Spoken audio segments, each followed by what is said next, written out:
Hi there, welcome back to the channel. Today I want to make a video on talking about potential Royal Rumble winners. Going to talk about the men's Rumble as well as the women's Rumble. Go through the people who I think have probably got the best chance of winning. Also going to look at some of the odds on Sky Bet at the moment, see what the bookies are saying for who they think is going to win the Rumble as well. And yeah, let's just get straight into it. So I think we'll start with the women's Rumble, and I think potentially the most likely to win the match is probably Becky Lynch at the moment. I think with the promo they had on Raw last week where Becky and Rhea were in the ring and Becky essentially said to Rhea, I'll see you at WrestleMania when I win the Royal Rumble. So we obviously know that she's confirmed to be in the Rumble, and she's, as I said, she's confronted Rhea straight up and said that she's going to see her at WrestleMania. So I don't know whether that tells us that she's winning the Rumble, but I think that gives us probably a strong indication that she's definitely one of the favourites, hence why she's in the list. I think the next strongest candidate, for me anyway, Bayley from Damage Control. The storyline they've got going at the moment with Io Sky and Kairi Sane and Asuka and Dakota Kai sort of leaving Bayley in the dark a bit, I think that is going to end soon, and I think a good way to end it would be for Bayley to win the Royal Rumble. Damage Control sort of think, oh, she's going to challenge Rhea Ripley for her title. There's going to be a turn somewhere, some way, and then Bayley's going to say, well, actually, no, I started Damage Control, so I'm going to end it, and then she would challenge Io Sky at WrestleMania. I think that'd be a cool way to do things. Another one that would be cool to see, I think, is Jade Cargill. Obviously, up to this point, she's not made her debut. So unless she debuts on SmackDown on Friday, which I don't see happening, her debut is more than likely going to be in the Royal Rumble. Having Jade win the Rumble would not only emphasise the star power that they've sort of fed into her coming to the WWE. There was a lot of hype around it in October time. There was a lot of appearances like Raw, SmackDown. She appeared at Fastlane. She was on NXT as well for a women's title match. They're obviously making her out to be a big deal, and I think the intrigue with Jade Cargill winning is that she could challenge either of the champions, and I think it would be believable. But I think that'd be a great way to debut Jade. I thought she would potentially have a match with Charlotte. With Charlotte Flair being injured though, can't really see a match for Jade Cargill there now, so unless she wins the Rumble, that could potentially be an option. I think another good one to win would potentially be Liv Morgan. Having her win the Rumble on a return after a really good showing last year, going all the way from number 2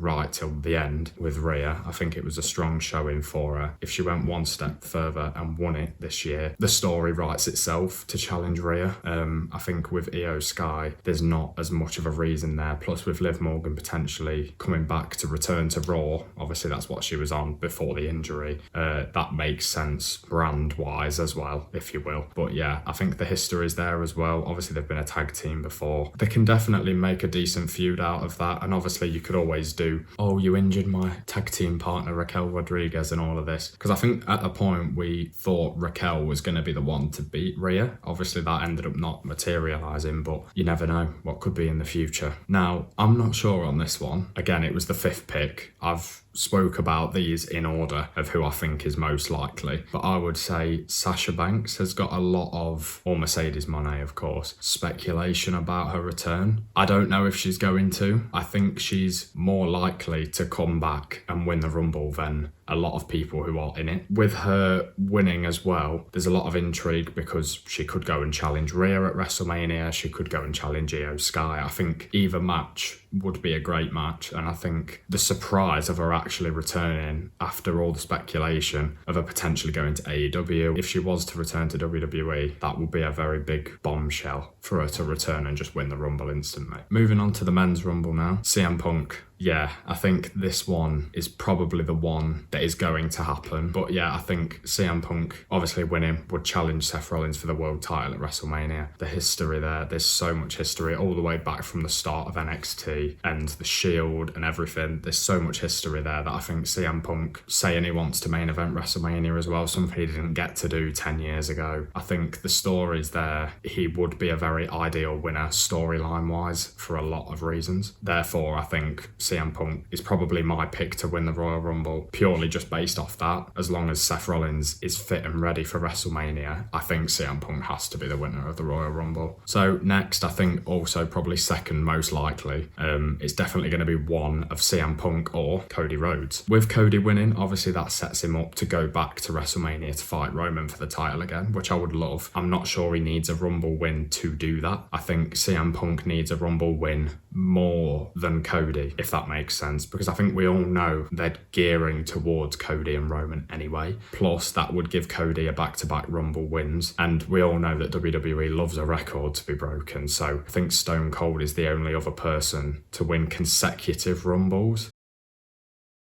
And obviously Cody would then join Stone Cold in that regard by having that record. So either winner out of those first two I would be okay with. I would prefer it to be CM Punk, but I think Cody winning wouldn't be the end of the world. Probably a bit boring, but yeah. So next I would say Gunther. Gunther is someone who for the last year since his Royal Rumble performance in 2023, obviously breaking the Iron Man record, I think he was one who I said he should win it next year. He should lose the Intercontinental Championship along the way to the Rumble. He should win the Royal Rumble and go and challenge for the World Heavyweight Championship at WrestleMania. I've been saying that since the World Heavyweight Championship was brought back, if you will, or created, either way, in May at Night of Champions. When Seth Rollins won the belt, ever since that I've said Gunther should win the Rumble. Obviously things have changed since then. CM Punk's come back, Randy Orton's come back, Seth has still got the title. But yeah, Gunther is one that I think would be really fun to have, and I think he deserves it because he's been incredible since coming onto the main roster. I think this one's really boring. It's not really for me, but you can't not mention him, The Rock. I know everybody's like, oh my god, no, not The Rock. And I am one of those people, purely just for the fact it would be an excuse to challenge Roman at WrestleMania. Not that I think The Rock needs that reasoning, because obviously we all know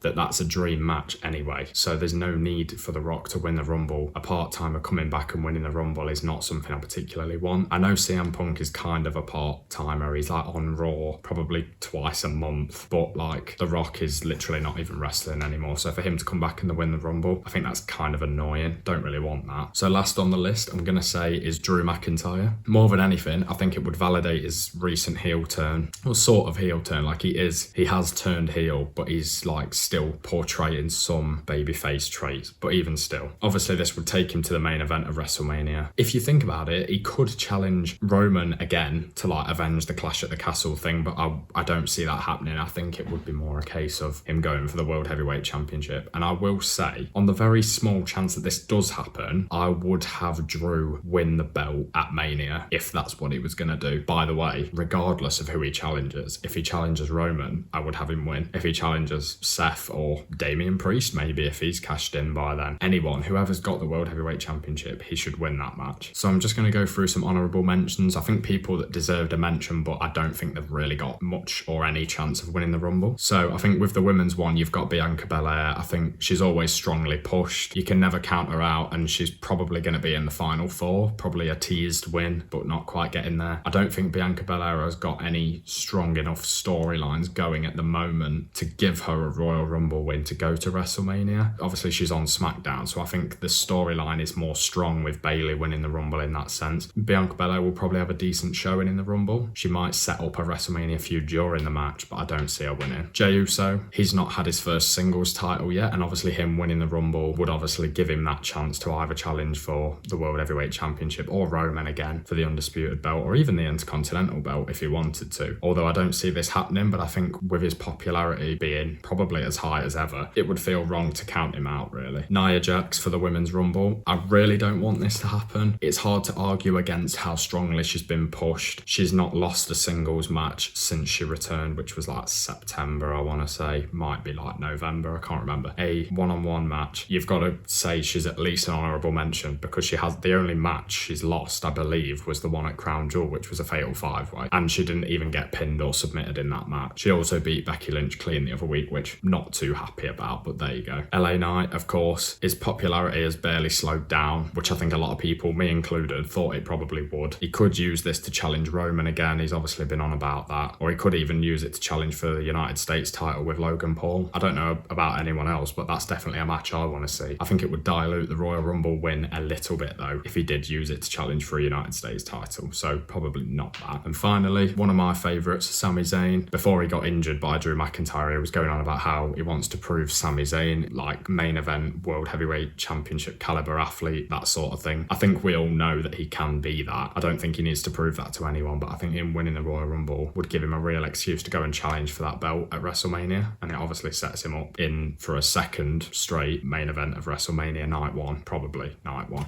So as I record this, looking at Sky Bet, the odds have got CM Punk as the favourite to win, closely followed by Cody Rhodes, then The Rock, then Drew McIntyre, with Gunther just behind Drew McIntyre. So I think with my predictions, then looking at that, it kind of adds up. Those people would make the most sense to win it. Although at the moment, Sky Bet have got the exact same odds to win on. Drew McIntyre, Gunther and LA Knight are all at 14-1. So for the Women's Rumble, all 5 that I suggested at first are all in the list. So Bayley, Becky Lynch, Jade Cargill, Sasha Banks, Liv Morgan. They're the first 5 on the Sky Bet betting odds. So in that order, they're the favourites to win, which I think, again, kind of adds up. With a Sasha Banks win, though, I find that strange because she's favoured over a lot of people and she's not even in the company. Well, as far as we know, she's not even in the company. She's not even signed a deal, but she's among the favourites to win the match. Obviously, I had her in my predictions, but I think that's partly because I knew if she is in the Rumble, she's instantly going to be a favourite to win the match among the top 5, if you will. Side note too, Rhea Ripley's in the list. Don't think Rhea Ripley's going to win the Women's Royal Rumble because I don't even think she's going to be in it. But I find that interesting. It just goes to show that like how companies who don't keep